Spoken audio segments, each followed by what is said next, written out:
All right, hello my fellow gun lovers, this is the Gun Junkie here. In today's video, we're going to be talking about my home defense weapon.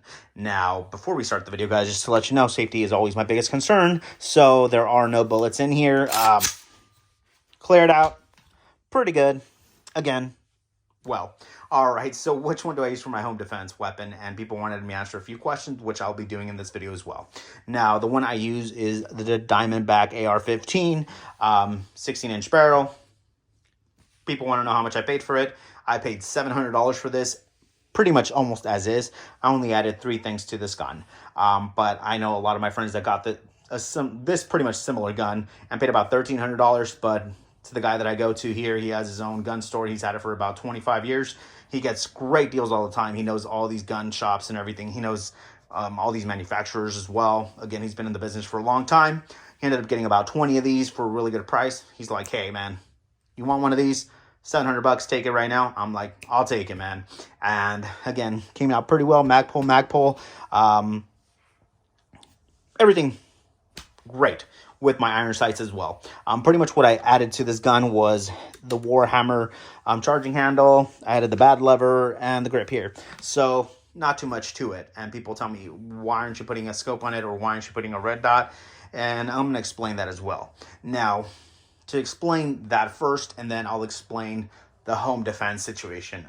So again, starting with this, why don't I really like using red dots or any of that stuff? The reason I don't like using that is because, again, I know this is never going to happen, most likely, but if we're ever in a situation where, you know, the freaking zombie apocalypse comes in, and, you know, you've seen kind of like The Walking Dead and stuff like that.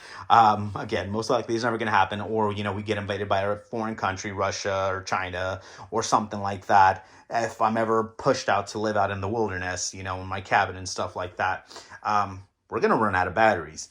We're going to run out of a lot of stuff like that. So I don't want to rely on a red dot or a scope where, you know, I've had a scope before crack and stuff like that, or gets dirty, and it kind of messes up my focus and stuff like that. So for me, I'm always prepared in the worst situation possible. Iron sights, I've trained myself for years. Can't go wrong with iron sights. If you train yourself really well on iron sights and understand them, how to use them and everything like that, no matter what situation you're in, you're going to be pretty good at it. I have a lot of friends where, not saying everybody's like this, but in my situation, I have a lot of friends that use AR-15s that have their scopes or have their red dots.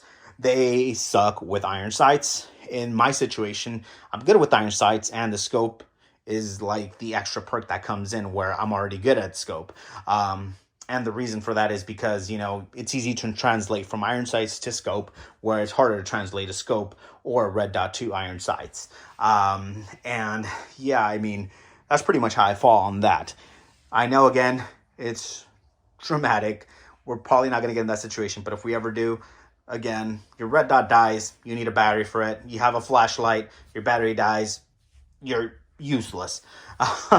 So, again, that's just the way it works in my head. I know everybody's going to have their own opinion on it, but that's what just goes on in my head. So I want to go as bare as possible and be efficient with my gun as bare as possible. I do actually have a sling. People say, do I have a sling? Yes, I do. I have a really pretty much cheap sling that I got from Bass Pro. Cabela's one. Not bad. It was like less than $15. Put it on. Works well. But again, I go bare minimum. Now going for home defense.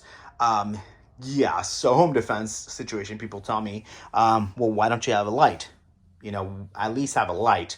And I tell them, no, I don't want a light. Why don't I want a light? Now, if hopefully I'm never in this situation, but if someone comes into my home and tries to rob the place, I know the layout of my house. I can hear where they're at. I know exactly where they're at.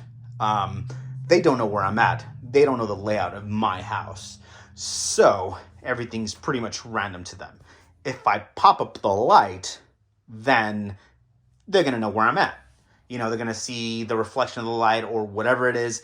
They're going to know where I'm at. People say, turn it on, turn it off, whatever. If there's more than one person, turn it on, shoot the person. You know, the other person's going to know where you're at now. And that creates more danger. Again, for me, I know the layout of my house. Even though it's dark, I know the way the things in my house looks. So if my eyes adjust to pretty much darkness, I can see you know, a shadow or something, I'll shoot the shadow. If there's another person, they'll kind of hear where it's at, but they don't really know where I'm at, and I can shoot as well. So those are big things for me. Again, if I have a flashlight, that gives me more of a risk of me being seen where I'm at. Same thing with like a red dot or something like that. Or a laser, I'd say. You know, so lasers are pretty bright. You might not be able to see as much, but you can see a little glow. And that again is going to give out your position. For me, I try to go as bare as possible. I've had training where, you know, I even pretty much been in a situation where I'm like, I tell my wife, hey, take the kids, go out. I'm going to do some training in the house if we're ever in a bad situation. Again, stick to a room and then do a follow through. And I pretty much train like that. I hear where everything's at. I know where all the stairs are at, all that good stuff. But that's pretty much it, guys. If you guys did like the video, please like, share, and subscribe. If you have any questions, please let me know in the comments down below.